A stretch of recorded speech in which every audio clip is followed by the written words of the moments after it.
On the night of July 11, 2026, a devastating fire destroyed the boys' dormitory at Riyadhul Hidayah Al-Kholiliyah Islamic Boarding School in Bogor, Indonesia. Alhamdulillah, all 120 Qur'an students survived.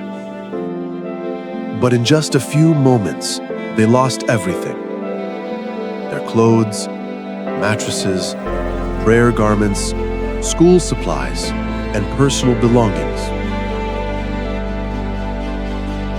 Yet despite their loss, they continue memorizing the Qur'an with unwavering faith and determination. Today, these young students urgently need the basic essentials to continue their education with dignity and hope.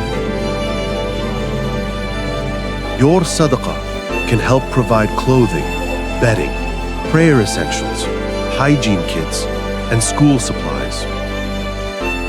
Help these 120 Qur'an students rebuild their lives and continue their journey with the Qur'an.